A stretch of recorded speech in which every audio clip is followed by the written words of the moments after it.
Türkiye Enerji Stratejileri ve Politikaları Araştırma Merkezi, kısa adıyla TESPAM Başkanı Oğuzhan Akyener. Hem hidrokarbon hem yenilenebilir noktasında Türkiye birçok alanda yerli kaynaklarını kullanma konusunda önemli adımlar atıyor ve atmaya devam ediyor. Ulusal bazda enerji probleminin çözülmesi için bence lokal bazda kendi enerjisini kendi üreten şehirler haline gelmemiz gerekiyor.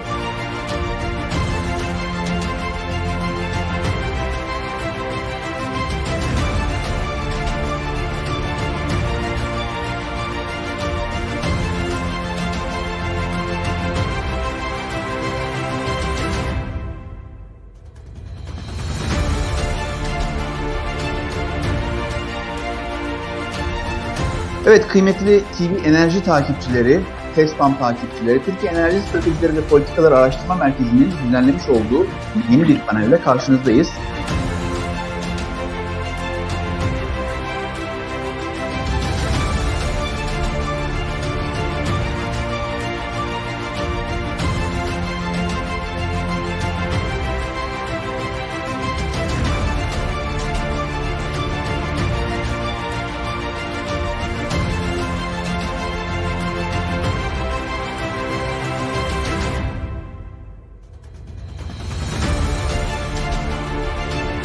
Biz burada bunları göstererek uluslararası politikadaki etkilere değinmeye çalışıyoruz. OPEC toplantısına kadar diğer etmenlerin neredeyse etkisi sıfırdı. 18 milyar dolarla bu gazı siz Yunanistan'a ulaştırmış oluyorsunuz.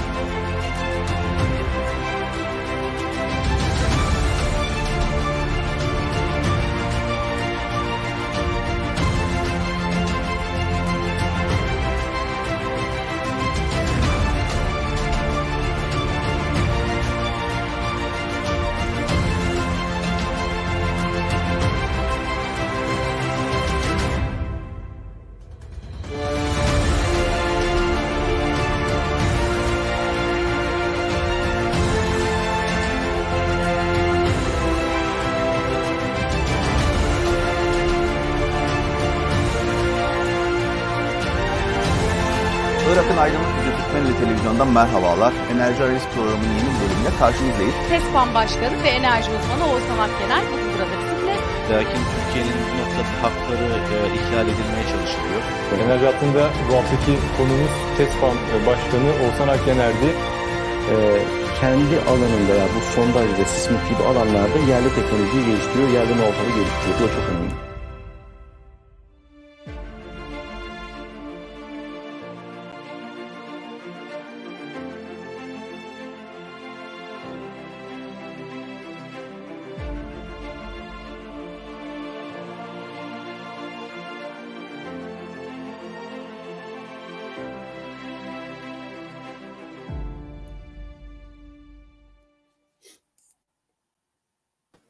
Evet, iyi akşamlar sevgili TESPAM ailesi, iyi akşamlar Sayın Hocam ve iyi akşamlar enerji sektörünün değerli paydaşları. Bu akşam sizlere hidrojen yol haritası ile ilgili bir program hazırlamak istedik.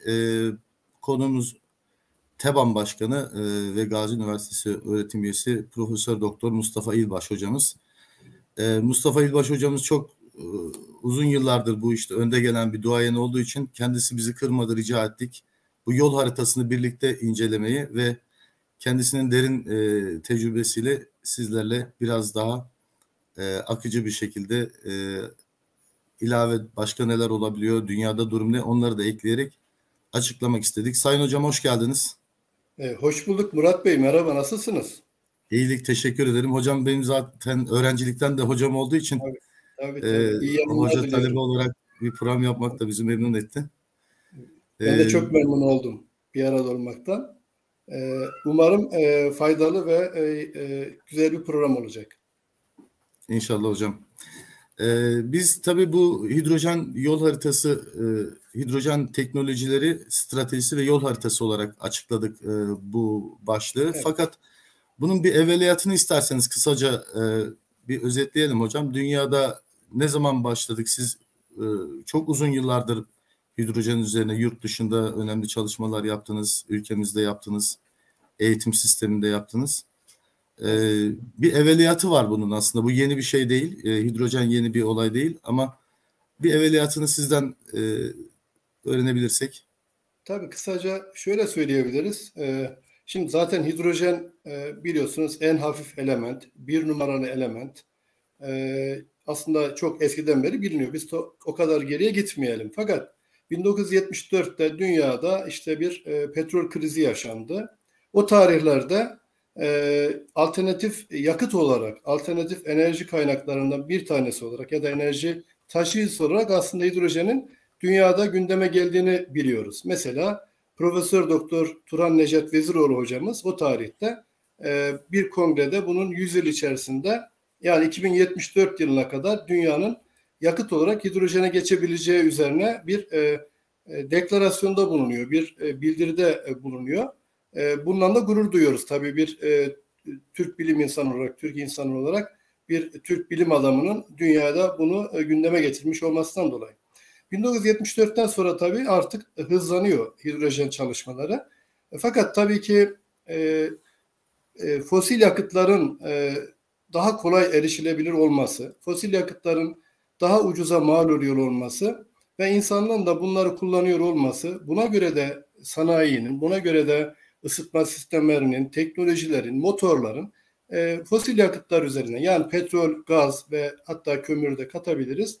Bunlar üzerine inşa olan bir ekonomi var. Yani karbon ağırlıklı bir ekonomi olduğu için de ve bunlar da zaman zaman fiyatlar çok artsa da, zaman zaman erişimde, teminde zorluklar yaşansa da insanlığın en kolay ulaşabildiği kaynaklar oldukları için bu kaynaklar üzerinde devam ediyor. O yüzden de hidrojen ön plana geçemiyor. Tabii ki bir diğer enerji taşıyıcısı elektrik var. Sonuç itibariyle elektrik herkesin ihtiyacı olduğu için ve çok kaliteli bir enerji taşıyıcısı olduğu için bütün dünyada kullanılmaya başlanıyor. Ama yakın zamanlara doğru yaklaştıkça bir başka problem daha çıkıyor. Yani bir tanesi bu fosil yakıtların tükenmeye başlaması, ama diğer problem nedir? Diğer problem de iklim değişikliği problemi, küresel iklim değişimi, küresel ısınma ve hava kirliliği gibi problemler ortaya çıkınca tabii ki yeni bir yakıta, yani temiz bir yakıta olan ihtiyaç daha da artıyor.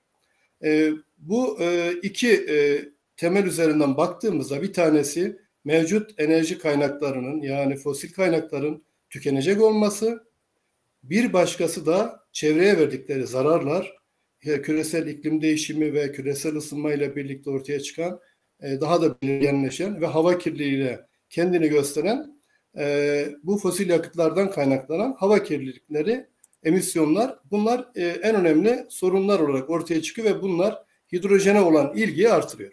Şimdi hidrojen çalışmaları tabii gittikçe artmaya başladı. Özellikle 21. yüzyıldan, 2000'li yıllardan itibaren Avrupa'da çok öne çıkmaya başladı. Oralarda hatta hidrojenle ilgili birçok prototipler yapıldı. Türkiye'ye baktığımızda aslında çok da aslında o dönemde şanslı olabileceğimiz bazı işler de oldu. Birleşmiş Milletler UNIDO İÇET dediğimiz bu hidrojen araştırmaları merkezi aslında Türkiye'de kurulma çalışmaları yapıldı ve kuruldu. Buna da Necdet Veziroğlu hocamız önderlik etmişti. Ve hidrojen konusu bizim Enerji Bakanlığı'nda da gündeme gelmişti o tarihlerde. Ama 2007'den itibaren belki bunu tamamen resmileştiğini, belgelere girmeye başladığını söyleyebiliriz. Diğer taraftan peki dünyada hidrojen hiç mi kullanılmıyor? Aslında dünyada hidrojen çok ciddi anlamda kullanılıyor. Yakıt olarak değil ama hidrojen bir ham madde olarak kullanılıyor. Biliyorsunuz rafineriler çok önemli. Rafinerilerde hidrojen hem üretiliyor hem de kullanılıyor. Diğer taraftan gübre sanayinde özellikle amonyak olarak düşündüğümüzde yine bir ham madde olarak hidrojenin çok büyük miktarda kullanıldığını görüyoruz. Yani hidrojen bizim anladığımız anlamda bir temiz yakıt olarak, bir yeşil enerji olarak, yeşil dönüşümün en önemli faktörü olarak değil ama bir ham madde olarak dünyada aslında çok miktarda kullanılıyor.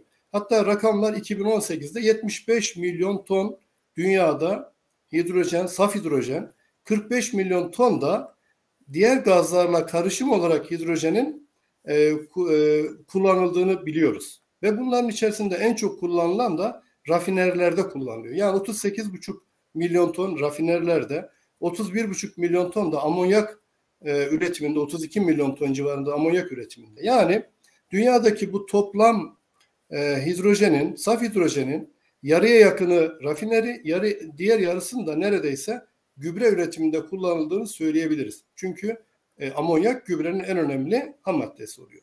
Dolayısıyla aslında dünyada çok büyük miktarda bir hidrojen pazarı var. Ama bizim anladığımız manada, yani yeşil hidrojen ya da temiz hidrojen ya da hidrojeni bir enerji taşıyıcısı olarak kullanım anlamında maalesef çok büyük yok. Yani şu anda hidrojenin yakıt olarak kullanımını biz bugün burada aslında daha çok konuşmak istiyoruz. Ve mevcuttaki petrol ve gaz yerine belki kullanımını değerlendirmek istiyoruz. Ve onun için de oraya baktığımızda şu ana kadar Avrupa'da başta olmak üzere 16 civarında ülke hidrojen teknolojileri ya da hidrojen enerjisi genel anlamda strateji ve yol haritalarını açıkladılar. Tabii yakın zamanda da bildiğimiz gibi bugün de gündemimiz olan Türkiye Cumhuriyeti Enerji ve Tabii Kaynaklar Bakanlığı da hükümetimizde, devletimizde Türkiye'nin bir hidrojen teknolojisi stratejisi ve yol haritasını açıklandı. Ben şahsen biz de o toplantıya katıldık ve yakından da takip ettik. Baktığımızda bir tarafta 100 milyon tona yaklaşan bir dünyada hidrojen üretimi ve tüketimi var. Ama bunun çoğunlukla da üretiminin doğal gazdan olduğunu görüyoruz. Üretilen hidrojenin, Murat Bey, bizi izleyenlerin de tabii bilmesinde yarar var. Elbette sizler biliyorsunuz ama tekrar etmekte yarar var. 205 milyar metreküp doğal gaz kullanılıyor hidrojen üretmek için. Bu da yaklaşık 145-150 milyon ton eder. Diğer taraftan 107 milyon ton da kömür kullanılıyor. Yani dünyadaki üretilen bu 100 milyon tona yakın üretilen hidrojenin günümüzde neredeyse tamamı çok az miktarda elektrolizör ya da elektroliz yöntemi kullanılıyor. Çok az miktarda ama çoğunlukla doğalgazdan buhar reformasyonuyla üretiliyor. Bir de kömürden gazlaştırma yöntemiyle elde ediliyor. Yani sonuç itibariyle temiz bir yakıt arayışımız maalesef yine fosil kaynaklardan üretiliyor. Böyle olunca da fosil kaynaklardan üretilen bir yakıtla, hidrojenle onlara rakip, onlara alternatif olmanız çok zor. Hem çevresel kaygılarla ve emisyonlar bakımından ama diğer taraftan da bağımlı olduğunuz bir kaynakla nasıl rekabet edeceksiniz? Bu da bizi işte diğer yöntemlere doğru götürüyor. Geldiğimiz nokta itibariyle Avrupa'da bunun ön planda olduğunu, aslında Avustralya'da ciddi bir gelişme olduğunu, Çin'de, Asya'da ve Amerika Birleşik Devletleri'nde dünyanın birçok ülkesinde hidrojen yol haritalarının açıklandığını, bu konuda özellikle teknolojik gelişmelerin olduğunu, özellikle araçlarda kullanılmaya başlandığını, işte elektrolizör teknolojisinde çok iyi gelişmeler olduğunu, otomobillerde kullanılmaya başlandığını, elektrikli bataryalara alternatif olarak kullanılmaya başlandığını görebiliyoruz. Yani muazzam bir dünyada geldiğimiz noktada hidrojen üzerinde çalışmaların ve ticarileşme faaliyetlerinin olmaya başladığını görüyoruz. Nitekim bu son Paris İklim Anlaşması'yla birlikte 2020 yılından itibaren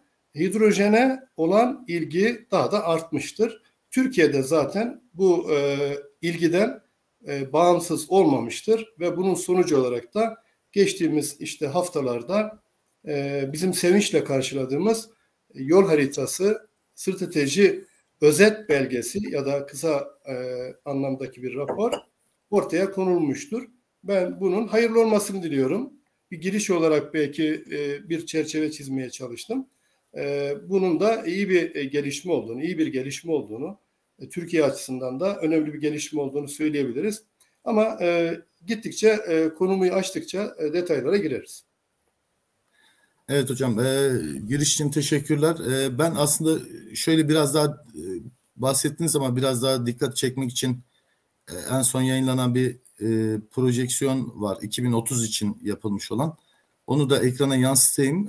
Burada biraz daha büyütürsem iyi olacak sanırım. Evet, burada şunu gösteriyoruz. Elektroliz, bahsettiğiniz gibi elektrolizle olan tüketim 2020 yılında baktığımızda neredeyse sıfır civarında. Yani imal edilebilir büyüklükte görünüyor grafikte. Evet. Oysa 2025 için ve 2030 için ciddi hedefler konmuş. Birdenbire bir elektroliz konusunda bir artış bekleniyor. Evet. Ama bahsettiğiniz gibi eskiden beri sağdaki grafiğe baktığımızda eskiden beri toplam hidrojen tüketimi görebiliyoruz. Neredeyse tamamı doğalgaz ve kömürden. Doğalgaz ve kömürden olanı görüyoruz. Zaten bir mevcut hidrojen var. Ama tabii, bu özellikle Paris İklim Anlaşması ile gündeme gelen konu emisyonların azaltılması olduğu için neredeyse şu anda sıfır noktasında olan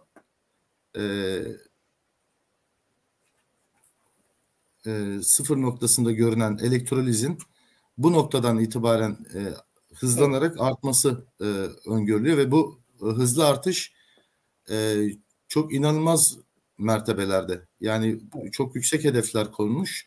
Bu hedeflerin de gerçekleşmesi işin doğrusu nasıl olacak ben de pek inandırıcı da bulmadım ama çok ciddi bir bütçe de ayrılmış. Evet. İsterseniz şöyle yapalım mı Murat evet. Bey? Bu iki burada dikkat çekiyor. Yani üretim yönteminden kısaca isterseniz ben bahsedeyim. Evet, İki üretim yönteminden bilgi verelim. Nedir bunlar? Bir tanesi doğalgazdan buhar reformasyonu dediğimiz bir yöntemle üretim yapılıyor. Şu andaki yaygın olan 4'te 3'ünü dünyadaki üretilen toplam hidrojenin 4'te 3'ünü ürettiğimiz yöntem doğalgazdan buhar reformasyonu yöntemiyle. Bu da şöyle oluyor. 700 ila 1000 santigrat derece sıcaklıkta bir ortamda yapılıyor bu. Ve endotermik bir reaksiyondur bu. Yani dışarıdan ısı vermeniz gerekiyor. Buhar ne yapılıyor? Buharla metan, yani doğalgazın ana ürünü olan metan, ana bileşen olan reaksiyona giriyor ve karbon monoksit ve hidrojen açığa çıkıyor. Daha sonra bu karbon monoksit de suyla yer değiştirerek tekrar reaksiyona giriyor ve ne yapıyor?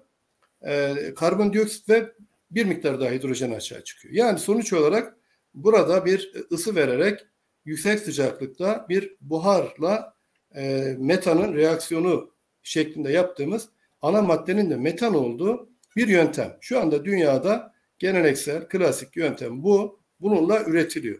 Bunun için bundaki maliyet düşük oluyor. Yani yaklaşık olarak 0,5 dolarla 1,7 dolar arasında değişiyor. Yani ortalama 1 kilogram hidrojeni 1 Amerikan dolarına mal edebiliyorsunuz. Ama buna karşılık kömürde de yaklaşık böyle bir rakam söz konusu. Biraz hemen hemen %10 civarında biraz daha pahalıdır kömürün gazlaştırılması buna göre. Buradan baktığınızda diğer yöntem ise elektroliz, sizin o tabloda gösterdiğiniz elektrolizör ya da elektroliz yönteminde ise şu anda yenilenebilir enerji kaynaklarından elde edilen elektrik kullanılarak yapıldığında 4 ila 8-9 dolar civarında arasında değişen bir rakam var. Yani en alt seviyede düşünürseniz 4 dolar olsa 1 kilogram hidrojen günümüzde elektroliz yöntemiyle diğerinde 1 dolar. Yani neredeyse 4 katına yakın bir maliyet artışı var. İşte bütün bunlara baktığımızda tabii ki insanlık kolay olanı ve ucuz olanı tercih ediyor. Burada olması gereken elektrolizörlerin ve elektroliz yönteminin üretim maliyetinin düşürülmesi. Zaten bizim açıklanan raporda da biliyorsunuz maliyetler 2035'te 2,4 Amerikan dolarına ve 2053'te de yol haritasını da buraya koyduk zaten. 2053'te de 1,2 dolara düşürülmesi hedefleniyor. Yani 2053'teki elektroliz yönteminden 1 kilogram hidrojenin maliyeti neye düşmüş oluyor? Bugünkü doğalgazdan elde edilen hidrojen maliyetine düşürülecek anlamına geliyor. O zaman ne olacak? O zaman tabii ki elektroliz yöntemi maliyet açısından da tamamen rekabet eder hale gelmiş olacak. Evet, bahsettiğiniz gibi Evet, farklı teknolojilere göre Evet. yayınlanan, bakanlığın yayınladığı Orada yol var. Evet. haritasında farklı maliyetler en sağdaki sütunda ifade edilmiş. Maliyetler var. Evet. 4-9 Bugün değil mi? Yenilenebilir 4 ila 9 evet, 4 dolar ile arası. 9 dolar arasında. Evet. Sizin bahsettiğiniz doğalgazdan üretiliyor dediğimiz bu ortadaki koyu mavi olan Ama o bölüm şu anda da orada karbon yakalama yapıldığı zaman. evet, buradaki maliyete baktığımız zaman 1,5 ve 3 dolar arasında Evet. değişiyor. Ve buradaki karbon ayak izi 4 katı diğer yenilenebilir su elektrolizine göre. Ancak Evet. şu anda dünyadaki üretim %75'e yakını bu Ama o formatta değil üretiliyor. Murat Bey. Bir alttaki o Bir karbon alttaki, yakalandığı evet. zaman. Bir alttaki aslında şu andaki bir alttaki Şu anki 0,5'lik bu bir noktaydı. Evet. karbon Çünkü yakalamayla birlikte maliyet de artacak. ama Tabii ayak izi, karbon ayak izi düşecek. Tabii. Mesela şu anda evet, karbon ayak izi 8 olarak görülüyor değil mi mevcut yöntemde?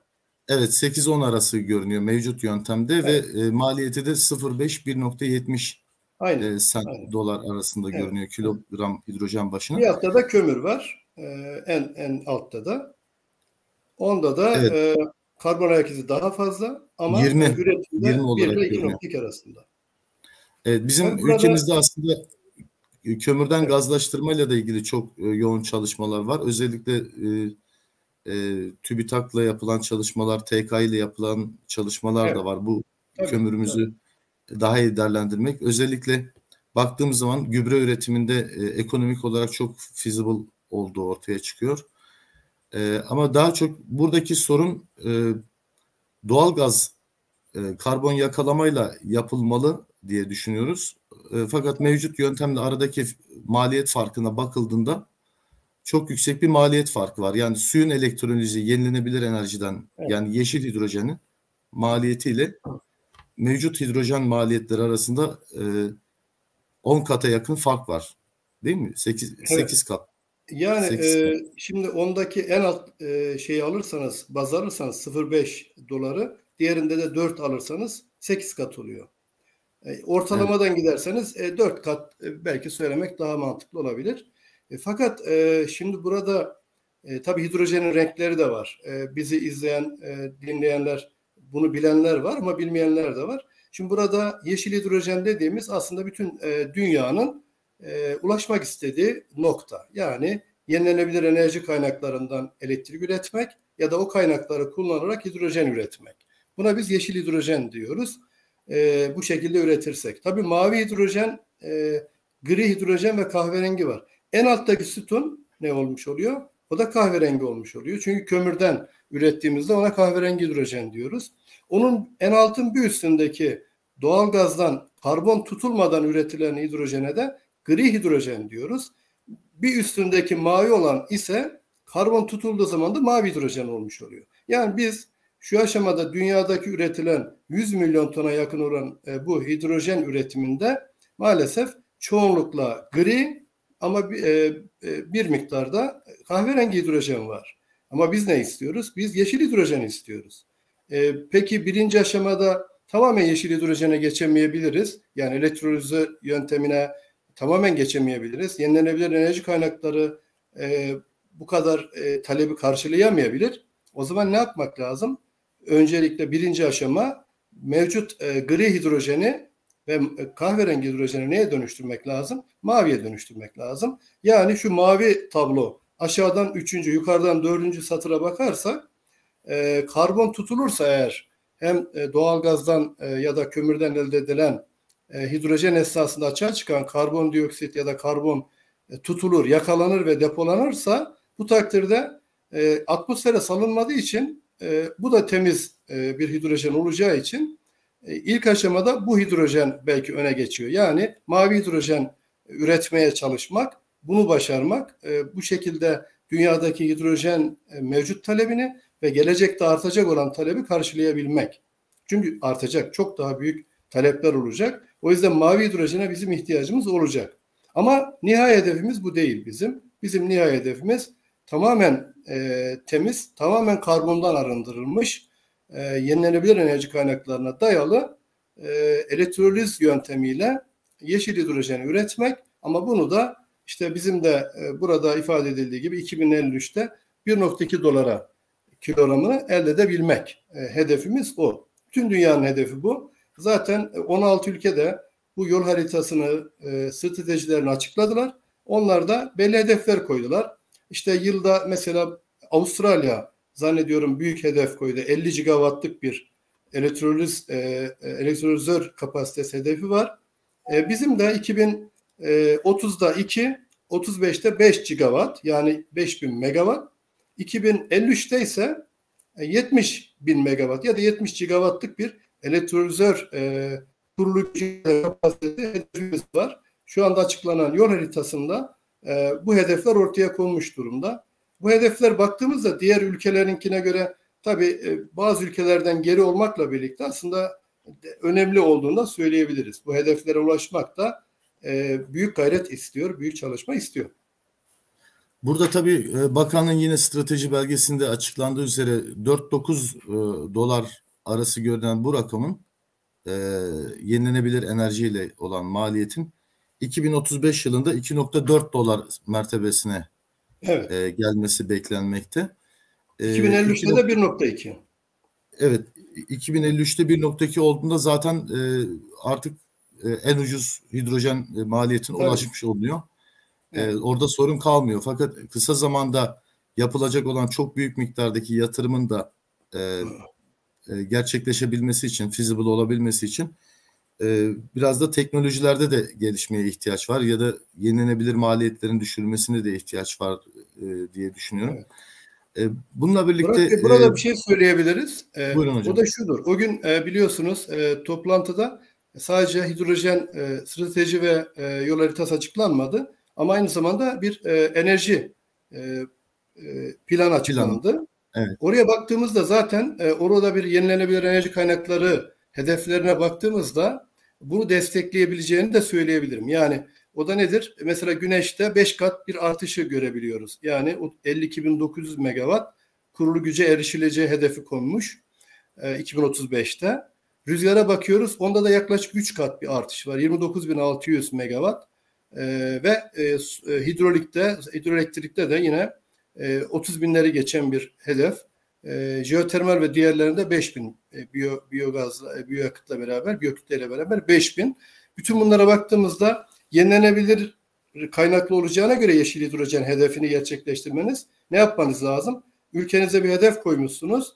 O zaman bunun için yenilenebilir hedeflerini de ona göre belirlemeniz gerekiyor.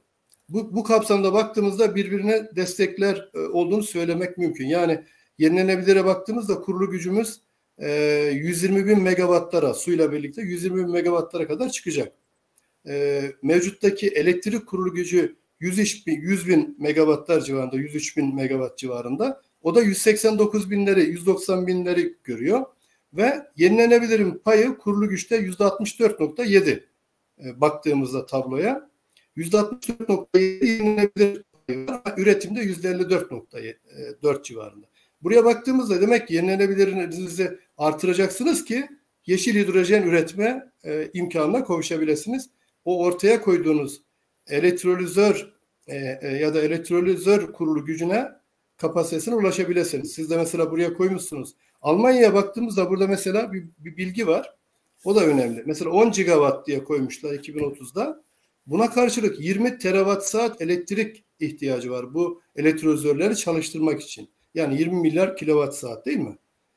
Buradan baktığımızda bizim de 2035'te 5 gigawatt olacağına göre demek ki bizim o 5 gigawattlık elektrolizörlerimizin ihtiyaç duyacağı yaklaşık 10 milyar kilowatt saat bir ekstra bir elektrik ortaya çıkacak. 70'e vardığınızda zaten bunun 150 milyar kilowatt saatlere doğru olacağını görebiliriz. Yani demek ki Türkiye 2053'te eğer 70 gigawattlık bir yenilenebilir kaynaklı elektrolizör kapasitesine ulaşacaksa demek ki o tarihlerde bunun için 140 milyar, 150 milyar kilowatt saat, ki bu da şu andaki toplam tüketimin neredeyse yarısı, bu kadarlık bir ilave elektrik ihtiyacı olacak ki bu elektrikle ne yapacak? Elektrolizörlerle hidrojen üretimi gerçekleşecek. Bunu da söylemek lazım. Evet hocam, burada seçili bazı ülkelerin yol haritalarından örnekler verilmiş. Ben tabii şunu da eklemek isterim. TESPAM Hidrojen Çalışma Grubu'nda biz arkadaşlarla yaptığımız çalışmada daha fazla, sizin de az önce bahsettiğiniz gibi 16 ülkenin raporu resmileşmiş durumda. Türkiye'nin de ilk 16'da olması bence bu işte geride kalmadığımızı, öne alacağımızı, sizler gibi değerli hocalarımızın çok öteden beri bu sektörde yer almış olmasının da bir bilimsel altyapısının hazır olduğunu bize ifade ediyor ve bu konuda Türkiye'nin büyük bir iş gücü ve istihdam ve ekonomisine de büyük bir katkı olacağını düşünüyorum. Çünkü Türkiye bu işte özellikle yenilenebilir enerjide güneş ışıma oranı olarak da olumlu bir alanda olduğu için yeşil hidrojen konusunda pozitif bir noktada. Ayrıca doğalgaz merkezi olarak da Türkiye'yi düşünebilirsek, çünkü açılan bir doğalgaz ticaret sistemi var halihazırda. Dolayısıyla dediğiniz gibi griden başlanarak onu maviye dönüştürme imkanımız da söz konusu olabilecek. Özellikle doğalgaz hatlarının Türkiye'ye bağlanması, Doğu Akdeniz'de olabilir, Türkmenistan olabilir. Evet. Ben şimdi burada Murat Bey, evet, imkanlar da söz konusu. Evet. Şunu söyleyebiliriz. Yani Türkiye, biraz önce söyledik, fosil yakıt bakımından, fosil kaynaklar bakımından, kömür bakımından daha iyi olduğumuzu biliyoruz. Dolayısıyla kömür kaynaklı hidrojen ya da gazlaştırmaya önem vermesi gayet mantıklı. Çünkü yerli kaynakları önceliyoruz. Yani yerli kaynakları öncelik aldık biz milli enerji politikasında. İkincisi de yerli ve milli teknoloji. Yani bir tarafta yerli kaynak, bir tarafta yerli ve milli teknolojiyi esas aldığımız için yerli kaynağa baktığımızda bizim tabii Karadeniz'deki yeni keşfedilen doğal gaz rezervlerinden önce baktığınızda Türkiye'de yeterince doğal gaz yok. Çok düşük. Ama diğer taraftan kömür var. Bu kömürlerin aynı şekilde değerlendirilmesi gerekir. Dolayısıyla biraz önce ifade ettiniz. Ben yaklaşık 25 yıla yakındır hidrojen çalışan bir bilim insanıyım. Ve burada da daha çok mesela kömür gazı üzerinden çalışmalarımız oldu. Hatta bizim kömür gazı, hidrojen destekli kömür gazı brülörü patentim dahi var. Yani biz bu konuda yıllar öncesinden patentimiz de var. Çok sayıda brülör ve yakma sistemi de geliştirdik. Yanma üzerinde daha çok çalıştık. Doğalgaza hidrojen karıştırılmasını da Türkiye'de yine bilimsel anlamda ilk araştıran, çalışan ekibin başında bulunuyorum. Dolayısıyla bu konuda da çok ciddi çalışmalarımız var. Literatüre, hem ülkemiz hem de uluslararası literatüre çok ciddi katkıları biz 25 yıldır yapıyoruz. Dolayısıyla buradan baktığımızda tabii önce kömür üzerinden gitmemizin sebebi bu. İkinci aşamada mevcutta tabii ki Türkiye'nin Karadeniz'de elde çıkaracağı doğalgazdan da hidrojen üretmek mümkün. Ama burada raporda yer almayan, ama tabii raporda her şey yer alamaz. Çünkü çok özet olmuş. Bu genel çerçeve çizilmiş. Bu genel çerçevenin içerisinde belki ayrıntı olarak söylememiz gereken bir şey daha var. Sizin söylediğiniz doğalgaz üssü ya da merkezinde bağlantılı. O da Türk dünyası. Yani Türk dünyasıyla Türkiye Enerji İşbirliği çok ilerledi ve daha da ileriye gidecek. Bu konuda da bizim çalışmalarımız oldu. İşte Kazakistan'da bu konuda bir çalıştayda başkanlık yaptık ve raporları sunmuştuk. Türk Devletleri Teşkilatı desteğiyle. Şimdi orada Azerbaycan'la olan doğalgaz işbirliğini hatırlatalım. Diğer taraftan Türkmenistan, ki dünyanın ilk 4. sırasında yer alan 19,5 trilyon metreküp doğalgaz olan bir kardeş Türk Cumhuriyeti'dir. Orayla biliyorsunuz Türkiye, Azerbaycan ve Türkmenistan ortak üçlü mekanizmayla Türkmen gazının Türkiye'ye getirilmesi ve buradan Avrupa'ya gönderilmesi çalışmaları var. Orada bizim önerdiğimiz bir proje de şuydu: mavi hidrojen. Oraya bağlamak istiyorum. Türk dünyasındaki bu büyük karbon rezervinin ya da doğalgaz rezervinin başta doğalgaz olarak Avrupa'ya gönderilebileceği gibi, ama ileride burada üretilecek mavi hidrojenin doğalgazla karıştırılarak gönderilmesi, hem Türkiye'ye gönderilmesi hem de Avrupa'ya buradan karışım, doğalgaz ve hidrojen karışımının gönderilmesi projesini biz önerdik. Onun dışında ileride de bu hatlar tamamen revize edildiği zaman üretilecek mavi hidrojenin tamamen mavi hidrojen olarak Avrupa'ya ya da Türkiye'ye getirilmesi de çok önemli bir uluslararası projedir ve bir vizyon projesidir ileriye dönük olarak. Çünkü Avrupa 2050'den sonra belki diğer sıfır karbona geçerek doğalgazı da belki istemeyecek. O zaman da Avrupa'ya büyük bir pazar olduğu için Avrupa'yı söylüyorum, Türkiye'nin yanında. Türk dünyası kaynakları ortak projelerle oradaki büyük doğalgaz rezervleri mavi hidrojene dönüştürülmek suretiyle de mavi hidrojen üzerinden bir Türkiye'deki doğalgaz üssü dediğimiz üs aslında aynı zamanda bir hidrojen üssü haline getirilebilir. Demek istediğim bu, bir vizyon olarak bunu söylemek istiyorum. Tabii raporda ayrıntılara çok yer verilemediği için biraz onlar üzerinde durmak adına bunu da söylemiş olduk. Siz şu anda açtınız zaten, tabloyu da görüyorum. İzleyenlerimizin de anlaması açısından burada hidrojen teknolojisi, stratejisi ve yol haritası ile ilgili 20 tane ihtiyaç belirlenmiş. Bir numaralı ihtiyaç tabii ki elektrolizör teknolojisi. İki numarada yakıt hücreleri, yani hidrojenin kullanılarak elektriğe dönüşümü tekrar. Daha sonra da en sona kadar gittiğinizde 20. sırada da neyi buluyorsunuz? İşte düzenlemeler, tanıtım, 19'da üniversite ilişkileri vesaire diye devam eden, aradaysa hem üretim, dağıtım, depolama ve kullanım teknolojilerine ve özellikle malzeme üzerinde duran ve yerli kaynakları, yerli teknolojiyi öne alan ihtiyaçlar belirlenmiş. Burada ihtiyaçların liste halinde olduğunu ve hemen yan tarafında da bunlarla ilgili özet olarak çözümler verilmiş. Yani açıklanan hidrojen yol haritasında bunlar bu şekilde özetlenmiş. Tabii bunların başında zannediyorum bir açıklama var. Orada o açıklamayı hatırlatmakta yarar var. Siz aslında bana söylemiştiniz. Orada deniliyor ki Türkiye Cumhuriyeti Cumhurbaşkanlığı, orayı bir okumak gerekirse raporun o kısmında bir paragrafta, orada evet, bilim politikalar kurulunca kurul tarafından hazırlanan ya da verilen oradaki ciddi büyük çalışmalar yapıldı. Bizler de tabii naçizane katkıda bulunduk bu çalışmalara. Orada bahsedilen, zannediyorum oradaki çalışmalar, detaylar belki orada daha fazla. Buraya oradan da yararlanıldığı ifade ediliyor bu yol haritası içerisinde. Tabii hocam, şimdi buradaki strateji yol haritasında biz biraz daha böyle paketlenmiş bir şey görüyoruz. Yani acil eylem planı gibi. Aslında aynen, kapsamlı bir yol haritası değil ama acil eylem planı şeklinde. Evet. Sizin çalışmalarınızın o da olduğunu biliyoruz. 150-200 sayfalık bir çalışma yaptınız. Onu da farkındayız. Geçen yılki televizyon programlarımızda bahsettiniz.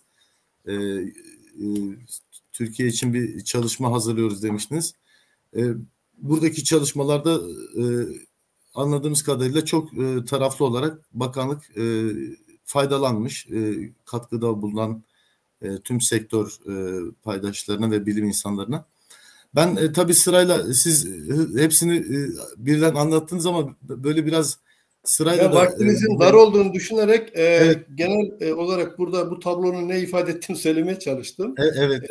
Ya ben tek tek maddeleri de bir okumak istiyorum. Yani elektroliz teknolojisi, bahsettiğimiz yeşil hidrojenle ilgili sudan evet, elektroliz yapılması ile ilgili makine, ekipman gibi evet, üretimlerin yerli ve milli olması durumunda bunun bize ekonomik olarak faydası olacağını, evet, istihdama ve hem mikroekonomi hem makroekonomi açısından etkili olacağını düşünerek bunun millileştirilmesinin öncelikli olduğundan bahsediliyor, evet, ki Almanya'nın strateji haritasına, yol haritasına baktığımız zaman orada olaya yeşil, biliyorsunuz yeşil konusunda, çevrecilik konusunda en önde gelen ülkelerin başında Almanya.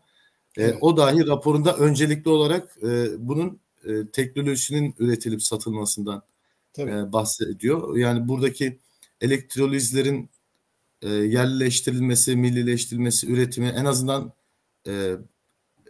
yerli üretim değilse bile milli üretiminin, hani bahsettiğim şey patent, design, royaltiler, bunların Almanya tarafından geliştirilmesine öncelik verileceğini biz anlıyoruz. Tabii biz de bilim adamları olarak, bizim hidrojen konusunda bilim insanları olarak evveliyatımız Veziroğlu hocamızdan beri, yani sizlerden beri devam ettiği için biz bu konuda ümitliyiz. Yani hidrojen teknolojilerinde. Tabii bir diğer teknoloji yakıt hücresi. Bunu da biraz anlatmak lazım. Yakıt hücreleri biliyorsunuz bu tüketim tarafıyla ilgili. Yani elektrikli otomobillerle ilgili çok ciddi konuşuluyor. Lityum bataryalar vesaire. Dünyada şu son yapılan çalışmalarda özellikle Uluslararası Enerji Ajansı'nın ve birkaç gün önce Sayın Bakanımızın da katıldığı konferansta açıkladığı üzere biraz enerjiyi hidrokarbon yerine madenden enerjinin hidrokarbon yerine biraz daha madene ağırlık verecek bir yönlenme içerisinde olduğunu, bu özellikle bataryalardan dolayı, otomobillerdeki elektrik bataryalarından dolayı böyle bir sorun karşımızda. Yani bu kadar büyük miktarda batarya üretimi dünyada pek yok şu anki altyapıyla. Ve kısa zamanda elektrikli otomobillere olan satışlar da %10, %15'ler mertebesine ulaştığı için yakıt hücrelerinin, hidrojen yakıt hücrelerinin elektrikli otomobillerdeki kullanımı üzerinde özellikle durulmakta. Evet. Buradaki lityum iyon batarya yerine elektrikli otomobilde hidrojen den elektrik üretilerek. Evet. Hidrojen yakıt hücresiyle yakıt tankını koyuyoruz. Bataryayı çıkarıyoruz. Tabii bataryanın ağırlığını düşünelim değil mi? Çok oldukça ağır. Ve bir de şarj sürelerini düşünürsek hidrojende bu hem şarj süresi çok kısa, yani doldurma, hidrojeni tanka doldurmak, ama aynı zamanda hafiflik var. Yani bataryanın neredeyse aracın kendi ağırlığından daha fazla olduğunu biliyoruz. Öyle baktığımızda bu mobil araçlar ya da hareketli durumlarda oldukça büyük problem oluşturuyor. Diğer taraftan şarj etmek, tabii hızlı şarj etme imkanımız olmakla birlikte oldukça vakit alıyor. Ama hidrojende bu hem çok kısa hem de hafiflik olduğu için onun neredeyse 5'te 1'i, 10'da 1'i ağırlıklara kadar bunu gerçekleştirmek mümkün olabilir. Dolayısıyla bir alternatif olacak. Yani tamamen onu ortadan kaldıralım da lityum iyon batarya ya da batarya yerine hepsini kaldıralım da yerine hidrojen kullanalım diye bir iddia yok. Elbette bu bir seçenek olacak. Zaten elektrifikasyonla, elektrik taşıyıcı olarak, enerji taşıyıcı olarak elektrik elbette ki insanlık hayatında vazgeçilmezdir. Çok önemli. Ama bunun yanında biraz önce sizin söylediğiniz gibi batarya yerine hidrojen yakıt hücrelerinin, yakıt pilleri ve tankının kullanılması. Onun dışında da elektrik üretiminde yine alternatif olarak yakıt hücrelerinin kullanılması. Bir de yenilenebilir enerji santrallerinin, yenilenebilir enerji sürecinde bunların sürekli hale getirilmesi, kesintisiz hale getirilmesi için hidrojen çok önemli. Yakıt hücreleri orada da devreye girebilir. Tabii hocam, bununla beraber bu bizim ben sizin bir başka çalışmanızı da bildiğim için biraz öne çıkarmak istiyorum. Hidrojenin yaygın olarak otomotivde, ulaştırma sektöründe kullanılmasının önünü açan konu 300 bar olan depolamaların 700 barlara çıkartılması. Şu anda zaten birkaç otomobil firması bunu 700 bar olarak araçlarına kullanmaya başladılar yılbaşı itibariyle. Bu çok yeni bir uygulama. Yani ticari araçlarda deneme amaçlı değil de ticarileştirdiler.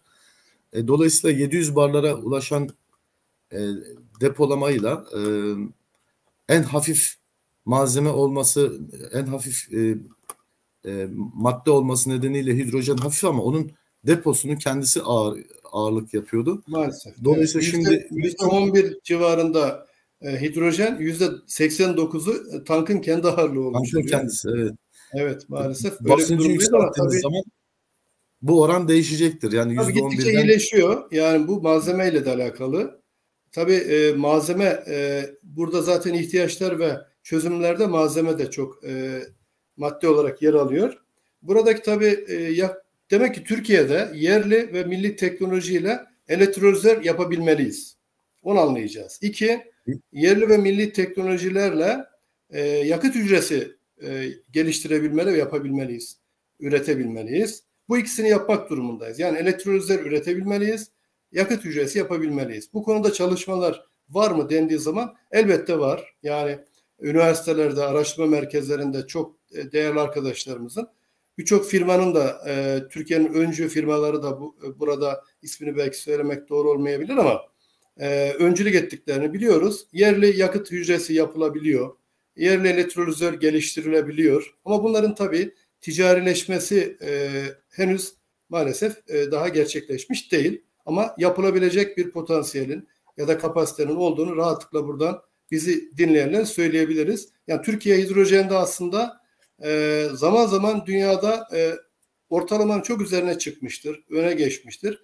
Ama bunları somutlaştırmak, işte bu yol haritası belki bunun bir başlangıcı olacak ve bir an önce artık bu yol haritasının altının doldurulması ve daha sonra da bunların aslında uygulanması çok önemli. Yani biz bazen yol haritalarını yaparız ama uygulamada çok aksaklıklar olabilir. Buradan önemli olan bu hedeflere, bu politikaları uygulayarak yol haritasının hayata geçirilmesi bakımından çok ihtiyaç var. Yani uygulamanın önemli olduğunu söylemeye çalışıyorum. Bunu yaparsak teknolojiyi yakalayabiliriz ve yerli üretimi de gerçekleştirebiliriz. Burada yerli ve milliden kastımız şu: yerli olduğu zaman Türkiye'de üretilirse ona biz yerli diyoruz. Başka bir teknoloji başkalarına ait de olabilir. Ama milli olduğu zaman teknolojinin de Türkiye'ye ait olması gerekiyor. Biz diyoruz ki mümkün olduğu kadar yerli ve milli olsun. Hem elektrolizör üretiminde hem de tabii ki yakıt hücresi üretiminde, ama bununla da kalmıyor. Biliyorsunuz doğal gaza hidrojen karıştırılması çalışması, ki bu konuda sizin de bildiğiniz gibi dünyada bu konuda çok ciddi çalışmalar yapmış bir bilim insanıyız. Ve bunu biz hayata geçirdik zaten 20 yıl, 25 yıl öncelerinden. Benim de hidrojene başlamam biraz da Necat Hoca'yla bu hidrojenin doğal gaza karıştırılmasıyla 1997'de başladı. Ondan sonra çok ciddi ilerlemeler sağladık tabii. Katkıları oldu literatürde bizim yaptığımız ekip arkadaşlarımızla beraber. Bunun da yapılacağını söylediğimizde demek ki doğalgaza karıştırıldığı zaman boru hatlarının bir elden geçirilmesi, diğer taraftan vanalar, işte bağlantı elemanları, yakıcılar yani brülörler, kazanlar, kombiler, bütün bunları düşünürseniz bu sektörde de ne olması gerekiyor? Yerli ve milli bir üretimin, bir teknolojinin olması ve sanayicilerimizin bu alanlara girmesi gerekiyor. Buradan da şöyle bir bilgi vermek isterim, müjde de vereyim.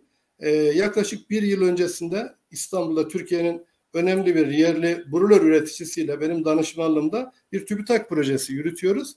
Yerli brülör, hidrojen ve doğalgaz karışımı yakabilen, hatta ileride saf hidrojen de yakabilecek yerli brülör geliştiriyoruz. Orada da proje %50'si gerçekleşti. Devam ediyoruz. Yani Türkiye'de bu alanda başka çalışmalar da var çok sayıda. İşte hidrojene karıştırılması ilgili Gazbir'in yaptığı bazı prototip çalışmalar da oldu. Hayata geçirilmesiyle ilgili de Enerji Bakanlığı'nın desteğiyle ilerlemeler olduğunu biliyoruz. Dolayısıyla bu da ayrı bir sektör. Yani demek ki hidrojenin üretimiyle ilgili bir alan var. Depolanması ile ilgili bir alan var. Taşınması, dağıtımı ile ilgili, bir de kullanımı ile ilgili alanlarda bizim yerli ve milli teknolojileri ve özellikle prototipten direkt ürüne geçme çalışmalarını hızlandırmamız gerekiyor. Çok büyük bir alan var. Yani sizin kaynaklarınız, diyelim ki yeterince doğal gazınız olmayabilir. Ama siz teknoloji üretirseniz hidrojen üretip hidrojen kullanarak ya da satarak ekonomik gelir sağlayacak ülkeler olabilir. Ama bir de teknoloji üretip teknoloji satarak büyük ekonomik gelir elde edecek ülkeler var. Yani kimisinin doğal gazı olabilir, orada mavi hidrojeni başkalarının teknolojisini alarak yapabilirler. Ama biz Türkiye olarak bu yolu tercih etmiyoruz. Biz teknoloji tarafına ağırlık veren bir stratejiyi takip etmek durumundayız. Öyle olacağını umut ediyorum. Zaten açıklanan bu yol haritası da bu yöndedir. Yani yerli ve milli teknoloji vurgusunu ben çok değerli buluyorum. Evet, burada bir de değer zincirleriyle ilgili Evet. bir çalışma, piyasa temelli bir çalışmadan bahsediliyor. Tabii bizim ticari hukukçu arkadaşlarımız da var TESPAM'da. Hukuk sözleşmeleri ve bunların standartlaştırılması, iletim, dağıtım aynı doğalgazda olduğu gibi bir ayrıştırmaya gerek duyuyorsa üretimden bunun gerçekleştirilmesi gibi bir değer zinciri çalışması da mütemadiyen yapılması gerekiyor. Bunu Sayın Bakanımız da ihtiyaç olarak, ilk önceliğimiz olarak açıkladı ki bu bir an önce ticarileştirilip özel sektörde, zaten bu yol haritasının asıl vermek istediği mesaj da sanırım oydu. Hani biz kamu olarak bunun önünü açıyoruz. Özel sektörün her alanda çalışması buradaki başlıklar çerçevesinde mümkün ve kamu tarafında da destek bulacaktır şeklinde bir yol haritası olarak genel baktığımızda görüyoruz. Aşağıda bahsettiğiniz gibi üniversite ve kamu kuruluşlarının teknolojik ihtiyaçlarla ilgili özellikle yüksek lisans ve doktora programlarının yoğunlaştırılması konusunda bir yol haritası da bahsedilmiş. Uluslararası işbirliklerine biraz kapıyı açmak öncelikli olarak görülmüş. Burada hem teknoloji transferi olarak ülkemize yapılan hem de ülkemizden dışarı olan olabilir. O bir de biraz önce benim söylediğim bu Türk Dünyası Enerji Birliği işbirliği de bu kapsamda ele alınabilir. Yani bunun içerisinde düşünülebilir. Uluslararası işbirliği derken Türkiye'de doğalgaz var çıkaracağız ama o çok büyük miktarda değil. Bizim daha büyük doğalgaz kaynaklarında mavi hidrojeni ortak üretmemiz gibi mesela. Teknolojiyi bizim geliştirmemiz gibi. Bu uluslararası işbirliğine onu da dahil etmekte yarar var. Ya da hidrojen üretimi, teknoloji transferi ya da hidrojen ihracatı da olabilir. Yani uluslararası ilişkiler bakımından. En son 20. madde olarak da hidrojen teknolojisinde çalıştaylar ve bildirilerle bunun desteklenmesi gerektiğini, televizyon programları ve eğitimlerle diye bahsedilmiş. Biz TESPAM'da 2 yıldan beri Uluslararası Hidrojen Forumu'nu düzenlemekteyiz. Bugün sizlerle beraber de bu hidrojen gündemini aynı strateji belgesinde bakanlığımızın talimatları doğrultusunda. Biliyorsunuz geçen sene zaten Gazi Üniversitesi'nde Enerji Sistemleri Mühendisliği ve TESPAM olarak bu büyük organizasyonu gerçekleştirmiştik. Hidrojen konusunda geçen sene. Evet, hidrojen. Onu kastettiniz. Evet. Onu kastettiniz. Çok da başarılı olmuştu. Tabii TESPAM olarak bu konudaki çalışmalar, TEBAM olarak da Türk dünyasıyla da başta olmak üzere enerji üzerinden hidrojen çalışmalarına devam ediyoruz sizin de ifade ettiğiniz gibi. Burada bir şey söylemem lazım. Yol haritasında diyor ki düzenleme, biliyorsunuz, yasal düzenleme gerektiriyor. Şu anda Türkiye'de bu yol haritası açıklandı ama Türkiye'nin mevzuatında şu anda bir değişiklik yapılmadı. Bizim doğalgaz piyasası kanunumuz, elektrik piyasası kanunumuz gibi kanunlarımız var. Orada deniliyor ki bunların içerisinde diyor yer verilebilir ya da diyor başlı başına hidrojen piyasası kanunu yapılabilir diyor. Ben açıkçası hidrojen için yani bir müferit bir kanunun olmasının daha doğru olduğunu düşünüyorum. Diğeri ileride zaten mevzuatın içerisinde diğer kanunlara hidrojen yer bulacaktır. Onu yapabiliriz ama en sonunda varacağımız noktada bir hidrojen piyasası kanununa ihtiyaç olacak. Dolayısıyla buradaki tercihin o yönde olması gerektiğini, şimdiden hidrojen piyasası kanun üzerinde çalışılması gerektiğini, mevzuat düzenlemeler çok önemli. Bunların da bir an önce hayata geçmesi gerektiğini düşünüyorum. Yani meclise de burada iş düşüyor. Belki en azından basit bir mevzuatla hani tanımlayıp biraz serbest bırakmak da olabilir. Çünkü bakanlığın yaptığı açıklamalarda ve yapılan çalışmalarda Gazmer'le doğal gaz sistemi içerisinde bunun taşıması %5 olarak zaten şu anda yapılabiliyor. %20'ye de kadar da çoğaltılabilecek çeşitli önlemlerle diye ifade edilmişti. Tabii aynı şekilde tüketim tarafında da mevcut cihazların %5, %10 karıştırılmış doğalgazı, hidrojen karıştırılmış doğalgazı kullanabileceği düşünüldüğü için ilk etapta mevcut sistemin, iletim dağıtım şebekesinin içerisinde herhalde uygulanabilir diye düşünülüyor benim gözlemim. Bu zaten bu mevcut sistemlerde ne kadar oranda hidrojenin karıştırılabileceği konusu bizim bilimsel olarak ortaya koyduğumuz bilimsel yayınlarla ortaya koyduğumuz bir sonuçtur. Bu konuda 20 yıl öncesi yayınlarımıza bakıldığı zaman zaten bu oranları biz o zaman tespit etmiştik. Yani mevcuttaki brûlörler, kombiler ya da bütün doğalgaz kullanan sistemleri düşünelim. Bunlara hacimce ama kütlece değil, hacimce %1, 2, 3, 5, 10, 20 hatta 30'a kadar gidilebileceğini biz ispat ettik, gösterdik. Yani çok ciddi bir değişiklik yapmadan. Ancak %30'ları geçerseniz, %20'yi geçtikten sonra başta flashback dediğimiz bir olay gerçekleşir. Çünkü yanma hızı çok yüksektir hidrojenin. O yüzden geriye doğru, yani geri tepme tehlikesi var.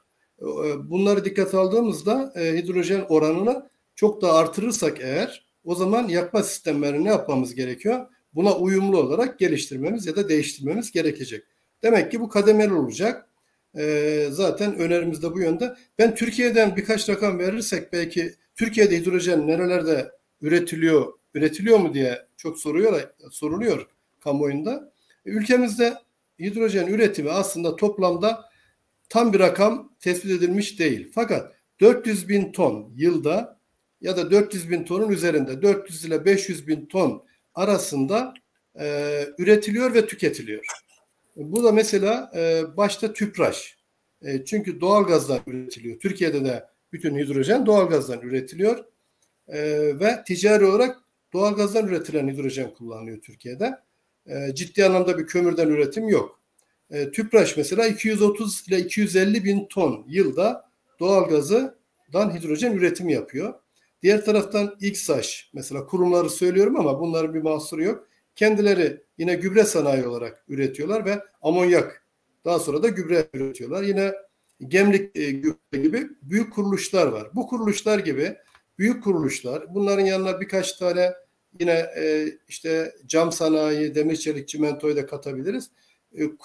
Kuruluşlar Türkiye'de kendileri orada üretiyorlar ve hidrojeni orada tüketiyorlar. Yani oldukları yerde tüketiyorlar. O yüzden bu rakamlara bazen ticari olarak çok açıklanmayabiliyor. Tahminler, benim söylediklerim bunların hepsi tahmin. Tahminen bu civarda bir üretim olduğunu kamuoyunun bilmesinde yarar var. Yani 400 bin ile 500 bin ton, civarında, bin ton civarında yıllık evet bir üretim söz konusu. Üretimde Türkiye'de de maalesef yine doğalgazdan yapılıyor. Biz istiyoruz ki bu üretim Türkiye'de de artık yeşil hidrojene doğru geçsin. Ya da mümkünse mavi hidrojen olabilsin istiyoruz. Çünkü Türkiye'nin de 2053 neyi var? Sıfır emisyon hedefi var ortaya koyduğu.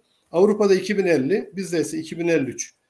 Orada da tabii bir 2023 ve 2053 anlamında bir anlamı var.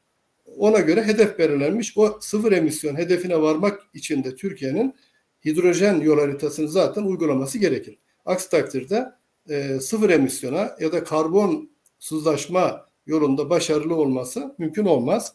Hidrojen bu anlamda Türkiye'nin sıfır emisyon hedefine de katkı yapacaktır.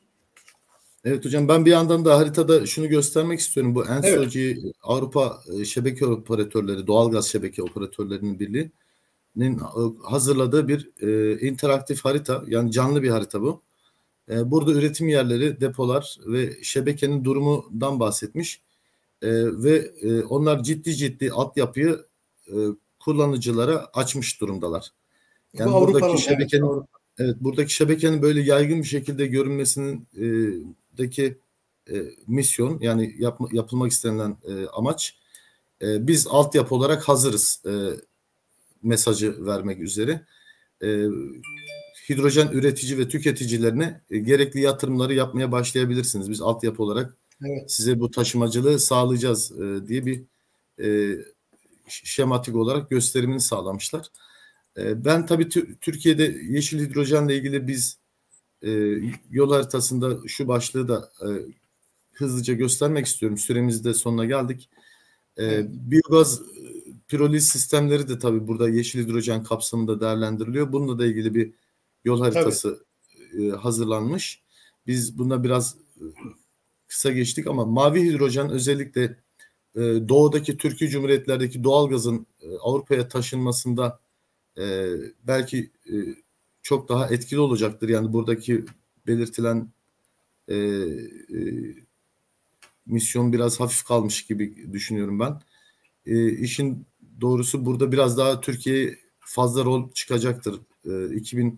Burada baktığımız zaman mavi hidrojeni 2030-2040'lar gibi görünüyor ama Türkmen projesiyle beraber bunun devreye de alınabilmesi söz konusu olabilir. Evet. Bu daha erkene de çekilebilir diye düşünüyorum.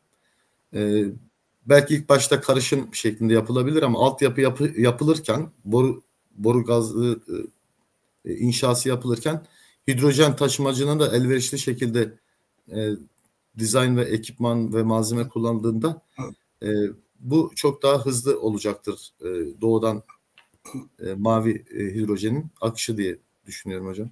Evet.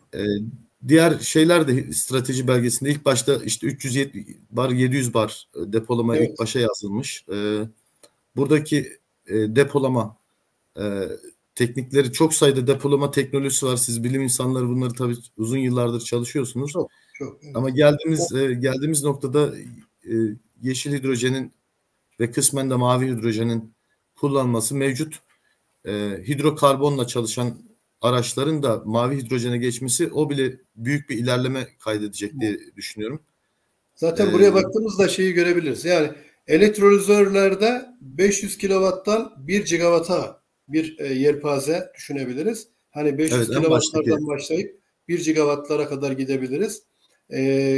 Yakıt hücrelerinde de 10 kW'lardan 300 kW'lara kadar güce gidebiliriz. Yani böyle bir hedefler koyabiliyoruz. Yıllara tabii 2053'e kadar bunlar geliştirilebilir. Ama Türkiye'de tabii bunun kamusuz olmaz. Yani devlet bu işin içine girmeden Türkiye'de ilerlemek mümkün olmayabilir. Ve birçok ülkede de öyledir. Diyelim ki elektrolizör yapmak isteyen firmalar var Türkiye'de. Bu işe girmek istiyorlar. Ama bu elektrolizörleri üretip kapasite açısından ya da nerelere bunu verebilecekler? Bunun için bir ihtiyaç oluşması, talep oluşturulması gerekir. Talebi de diyelim ki başlangıçta devlet oluşturulabilir. Bu devlet sadece kendisi alacak anlamda değil. Çünkü Türkiye'de elektrik üretimi yapan barajlar, işte HES'ler var, büyük HES'ler var EÜH üzerinden. Diğer taraftan nükleer santral yapılıyor. Diğer taraftan güneşle ilgili işte diyelim ki Konya'da işte büyük yine yatırımlar yapıyor. Buralarda fazla olan elektriğin işte belli oran vererek bunların elektrolizör almaları, elektrolizör kurmaları ve hidrojen üretime dönüştürmeleri gibi bir takım ödevler, görevler verilerek zannediyorum bunlar netleşecektir. Bu şekilde bir elektrolizör talebi oluşacak. Arkasından kullanımla birlikte de hidrojen yakıt hücresi talebi oluşacak. Bu talepler oluşmasını hem oluşturmaya katkı yapmak hem de destek olmak, organize etmek gerekiyor.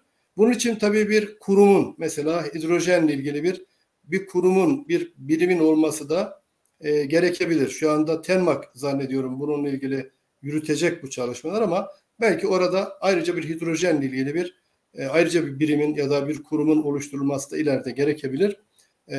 Ve tekrar ediyorum, daha sonra zaten hidrojen piyasası bir kanunun da olması gerekecektir ileride.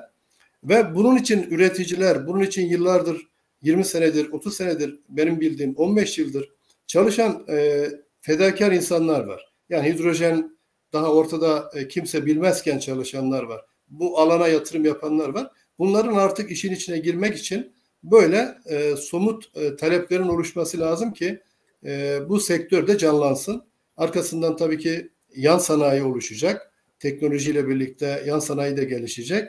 Borular, işte fittingler, vanalar, birçok malzemeler ortaya çıkacak. Brulörler ortaya çıkacak ve hidrojen büyük bir sektör olacak. Yani sadece üretilen hidrojenin parasal değeri değil ama aynı zamanda bu teknolojinin, bu sanayinin tamamını düşündüğünüzde 100 milyar dolarlardan bahsedebileceğimiz önümüzde bir sektör var.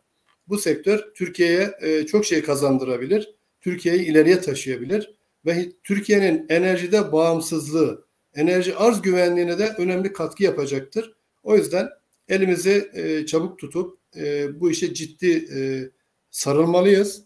Üniversitedeki bilim insanlarıyla sanayiciyi bir araya getirmeliyiz ve bu tip TESFAM'ın yaptığı bu çalışmalara destek vermeliyiz, bu tür kuruluşların yaptığı, ki Türkiye bu yol haritasını hayata geçirsin ve hatta daha da ileri gitsin. Yani daha bunun üzerine çıksın. İlla bu hedeflerde kalmak durumunda değiliz. Bunlar bizim için aslında alt sınırlar, en az olması gerekenler diye değerlendiriyorum. daha ilerisine gitmek mümkün olabilecektir diye düşünüyorum. Teşekkürler hocam. Burada tabii şeyleri ayrı ayrı renklerle gösterdiği için ben hızlıca direkt geçeyim. 10 kahvalık yakıt hücreleri bir otomobilde 10 kahva çok yetersiz kalıyor. Bunun biraz artırılması gerekiyor. Ya Depolar yetersiz ama yani 90, 80, 70 oralarda çok rahat kullanıyor zaten. Buralarda çok büyük bir araştırma faaliyeti olabileceği gibi yerlileştirme, yerli üretim de olabilir. Yani yurt dışında başka bir yerde araştırılmış depolar, örneğin 700 barlık depolar çok sayıda var.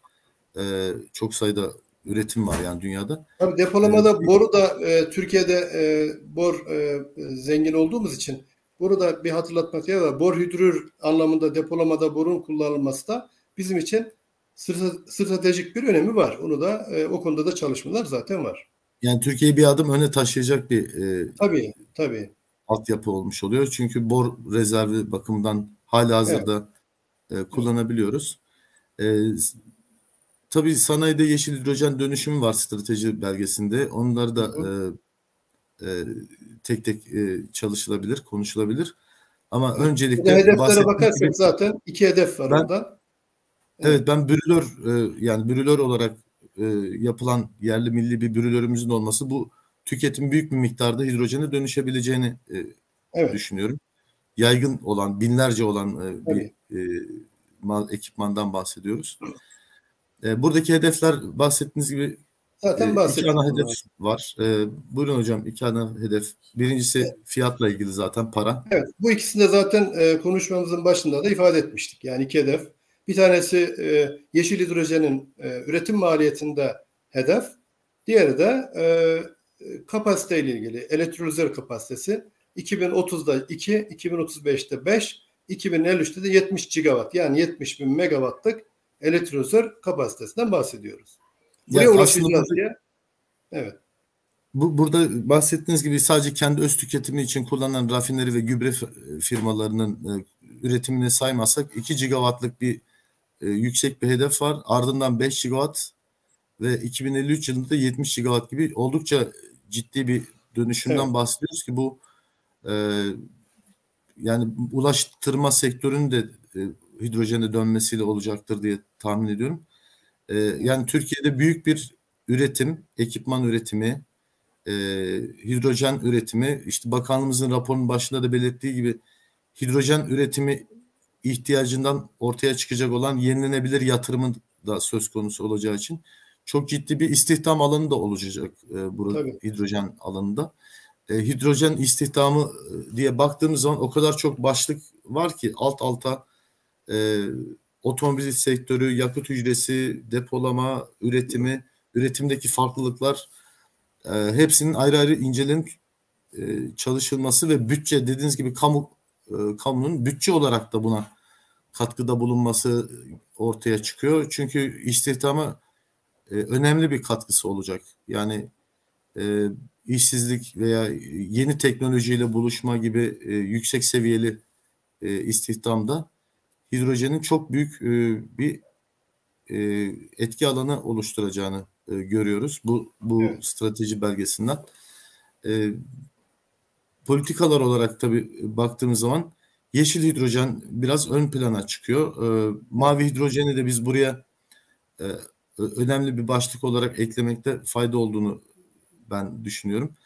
Tabii bu çalışma hazırlanırken farklı sizlerden de faydalanıldığı belli. Çünkü farklı yaklaşımlar var aynı çalışmanın içerisinde. Sizlerin o yaptığınız geçen yıllarda bahsettiğiniz çalışmalar bu rapora yansımış görüyorum. Özellikle yani Avrupa Birliği'nden yararlanılmış olması lazım. Yararlanılmış, evet. Yani özellikle mavi bulunsun. Evet. Evet, mavi hidrojen konusunda çok ciddi bir altyapı kırılım olarak verilmiş. Yani detayları verilmiş. Yeşil hidrojen hep başlık olarak yani mavi hidrojen de şöyle ki yenilenebilir kaynaklardan dolayı yeşil hidrojen elbette öne çıkacak. Türkiye'nin yenilenebilir enerji kaynaklarından dolayı biraz önce ifade ettik. Güneşte 52.900 megawatt, Rüzgarda 29.600 megawatt hedef konmuş. Yani birisi 5 kat 2035'e kadar, birisi 3 kat artacak. Dolayısıyla yeşil hidrojen artacak. Bu da bizim aynı zamanda 2053 sıfır emisyon değil mi? Sıfır emisyon hedefimize katkı yapacak. Ondan dolayı yeşil hidrojen tabii ki ön planda. Mavi hidrojen şöyle ki, mavi hidrojen için sizin doğal gaz kaynaklarınız olması lazım. Türkiye'nin doğal gaz kaynakları Karadeniz gazını da dikkat aldığımızda bir miktar orada var ama çok büyük değil. Dolayısıyla kömür üzerinden olabilir. Bir de biraz önce ifade ettiğim gibi uluslararası ilişkilerle, komşularla ya da işte Türk Dünyası Enerji İşbirliği'ni ben hep dikkatlere çekmek istiyorum. Dikkat çekmek istiyorum. Oradaki kaynaklardan mavi hidrojen bizim için önemli hale geliyor. O zaman işbirliğiyle bunu yapmak mümkün olacak. Ama yeşil hidrojen yenilenebilir kaynaklara dayalı yeşil hidrojen yapabiliriz. Zaten nükleerde de hedef 7.2 gigawatt, 7200 megawatt olarak konmuş 2035'e. Zannediyorum Akkuyu'dan sonraki bir santralin de devreye gireceği hesap edilmiş. Belki de Sinop. Ondan dolayı 7.2 megawatt ilan edildi biliyorsunuz. Dolayısıyla orada da nükleere dayalı pembe hidrojen. Nükleerden olursa pembe oluyor bu arada Murat Bey. Evet. Pembe hidrojen üretmek de mümkün olacaktır. Oradaki bir miktar belli bir oranda hidrojen de üretilecektir. Tabii bir de sarı hidrojen var. O da mevcuttaki kaynağı karışık olan, ne olduğu tam açık olmayan, karışık olan elektrikten, şebekeden alırsanız sarı oluyor. O zaman da sarı hidrojen üretmiş oluyoruz. Ama turkuaz da bizim için çok önemli. Belki de biz birinci sırada yeşil, ikinci sırada turkuaz, üçüncü sırada maviyi konuşmamız ya da ikinci sırada maviyi de konuşabiliriz. Yani turkuaz da bizim için çok önemli. O da piroliz. Piroliz yöntemiyle yaptığımızda organik maddelerden, işte biyokütlelerden vesaire oradan da çok miktarda hidrojen üretebiliriz. O da sonuç itibariyle temiz bir hidrojen olmuş oluyor. Turkuaz da gündeme getirilmesi gerekir. Evet, bu strateji raporumuz zaten yeşil ve mavi ve turkuazı ön plana almış biraz. Evet. Yani tabii yeşil hidrojende evet. Şuradaki şeyi de dikkat çekmek istiyorum. Yani yeşil hidrojende mevcut elektrolizörlerin kapasiteleri çok düşük. Yani sizin bahsettiğiniz gri hidrojen üretiminde mevcut imkanlar, mevcut büyük miktarda üretimi yapmak mevcut teknolojiyle mümkün. Tabii. Bunun yeni teknoloji olan tarafı karbonun yakalanması tarafı. Bu da zaten Norveç'te bir çalışma yapıldı. Yani uluslararası ticarete açık karbon depolanıp gömülmesi üzerine bir gemi taşımacılığı filosuyla beraber bir tasarım yapıldı. Bunun yaygınlaştırılması üzerinde duruluyor. Evet. Yani karbon yakalama ve bunun yer altında hapsedilmesiyle ilgili. Bu yapıldığı takdirde mavi hidrojenin yeşil hidrojenden çok daha büyük miktarda bir potansiyeli olduğu, çok kolay bir şekilde birkaç yıl içerisinde hayata geçirilebileceğini düşünebiliriz. Tabii ama orada şu da var Murat Bey. Küçük. Yani biliyorsunuz yani yakaladığınız karbon ya da karbondioksit her ikisi de değerli. Yani karbondioksit çok değerli bir ürün ve onun bir ekonomik değeri var. Eğer siz onu tutarsanız o kadar çok geniş bir kullanım alanı var ki onu hem iç piyasaya hem dış piyasaya pazarlamanız mümkündür. Bu anlamda da ciddi anlamda ekonomik getirisi olacaktır. Yani karbondioksit ya da karbon tutma, yakalama ve depolama konusu bizim için çok önemli aslında. Yani bu ister kömürden, ister doğalgazdan, fosil yakıtlardan bunu yapabildiğiniz takdirde hem hidrojeni maviye çeviriyorsunuz ama aynı zamanda da çok değerli bir ekonomik değer olan bir ürüne sahip olmuş oluyorsunuz. Evet hocam, oldukça çerçeveyi bütüncül olarak çizdik. Yani burada mavi hidrojeni yapabiliyoruz. Zaten mümkün. Gri hidrojen yapabiliyoruz. Mavi hidrojene de dönüştürmemiz yapılabilir halde ve Türkiye için özellikle Türkiye Cumhuriyetlerdeki doğal gazı da alacağız. Evet. Doğu Akdeniz'deki gazı da taşıyacağız gibi bir enerji, doğal gazda bir hap olacağımızı düşünürsek bizim mavi hidrojene doğal gazdaki ticaret merkezi kavramından yola çıkarak daha fazla önem vermemiz gerektiği Tabii. ön plana çıkıyor. Yani buradaki çalışmada öncelikli olarak bizim bilim insanlarımız olarak gri hidrojenle ilgili zaten oturmuş bir sistem var. Ancak karbon yakalamayla ilgili de bir adım ileri gidilerek mavi hidrojeni hemen kısa zamanda hayata geçirmekte fayda var. Yeşil hidrojene baktığımızda daha mikro yapılar, daha küçük işletmelerin, daha farklı uygulamaların yapılabildiği tüketimde ve üretimde yapılar görüyoruz. Bunun küçük güneş santralleri ne de rüzgar santrallerine de off-grid olarak da imkan verebileceği de göz önünde alındığında, yani şebeke kısıtlamalarından bağımsız olarak yapılabileceği göz önüne alındığında yeşil hidrojenin de bu bakımdan bir geleceği parlak görünüyor. Kesinlikle. Evet. Orada şöyle bir şey de var. Mesela nasıl ki güneşte 52.900 megawata çıktığınız zaman siz bunu tabii ki off-grid olarak çok yapacaksınız demektir. Yani off-grid yaptığınızda o bölgelerde şebekeden bağımsız güneşten elektrik üreten yerler ya da işte merkezler diyelim.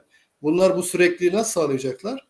Yani bunu nasıl depolayacaklar? Güneşin olmadığı zaman elektriği üretmeye nasıl devam edecekler? Elbette hemen orada işte elektrolizler koyacaklar, yakıt hücresi koyacaklar. Yani ürettikleri hidrojeni depolayıp güneş olmadığı zaman da yakıt hücresinden elektriği sürekli hale getirecekler. Yani bir entegrasyon var, hibrit bir sistem var. Güneş hidrojen hibrit sistemi mesela çok dikkat çekiyor. Aynı şey rüzgar için de geçerli.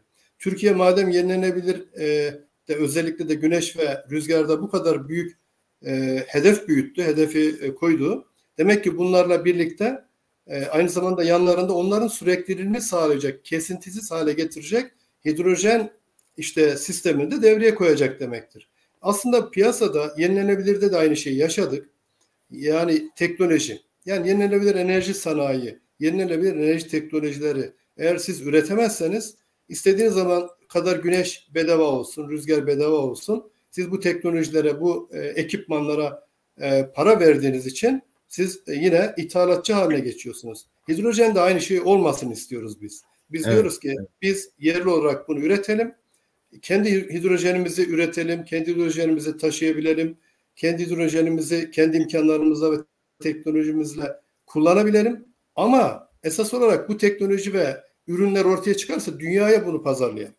Yani hidrojen teknolojileri sanayi olsun Türkiye'de. Hidrojen teknolojileri ihracatçısı bir Türkiye hedefleyelim. Yani 21. yüzyılın büyük Türkiye'sinde bu olmalı. Yani hidrojen teknolojilerini ve sanayini geliştirmiş, bu ürünleri yapabilen, kendi teknolojisi olan bir ülke düşünün ve bunu hem kendi kullanıyor, hem Türk dünyası kullanıyor ama aynı zamanda da bütün dünyaya bunu ihraç edebilen bir Türkiye. Ekonomik olarak Türkiye'yi çok ön sıralara taşıyacak bir vizyondur, projedir bunlar. Evet, Sayın TESPAM ailesi hocamıza çok teşekkür ederiz. Bize derin, engin bilgileriyle, olayın bütün çerçeveleriyle bütüncül olarak anlattı ve aynı zamanda da ülkemizin, bakanlığımızın yeni yayınlamış olduğu yol haritası ile ilgili, özellikle yol haritasının içinde teknoloji kelimesinin de hidrojen teknolojisi stratejisi olarak ifade edilmesi, Sayın hocamızın da bahsettiği gibi bunun yerleşmesiyle ilgili ve üretim sektör ve bir alan açması itibariyle de istihdam tarafında, ekonomi tarafında güçlendireceğini unutmadan ön plana çıkardığını gördük. Ben hocama çok teşekkür ediyorum. Bizi kırmadı ve TESPAM ailesine bir kayda giren önemli bir çalışma, bir yayın oldu. Enerji strateji belgesinde bu vesileyle biz de görevimizi yapmış olduk. 20. maddedeki görevimizi. Aynen. Ben de çok teşekkür ediyorum. Emeği geçenlere de teşekkür ediyorum. Bu belgeyi hazırlayanlara ve açıklanmasından dolayı çok memnun olduğumu ifade etmek istiyorum. Tabii bundan sonra uygulama çok önemli ve bu uygulama aşamasında da biz her türlü desteği vermeye hazırız. Başarılar diliyorum. Ülkemiz adına da sevindiğimi, mutlu olduğumu ifade etmek isterim. Murat Bey, ben özellikle Ali Murat Bey'deyim tabii. Çok teşekkür ediyorum beni konuk ettiğiniz için. Bugün çok keyifli bir program yaptık. Ben teşekkür ederim. Evet, teşekkür ederiz hocam. Biz TESPAM olarak ikinci bir program daha ekleyeceğiz. Ulaştırma sektöründe özellikle elektrikli araçlarda hidrojen, elektrikli araçlar ve hidrojen başlığıyla bir program daha hazırlamayı planlıyoruz. Onu da önümüzdeki hafta arkadaşlar yayını hazırlayacaklardır diye tahmin ediyorum. Evet. Hocama çok teşekkür ediyorum katıldığı için ve bizi takip eden TESPAM ailesine de teşekkür ediyorum. Hepinize iyi akşamlar diliyorum. İyi akşamlar.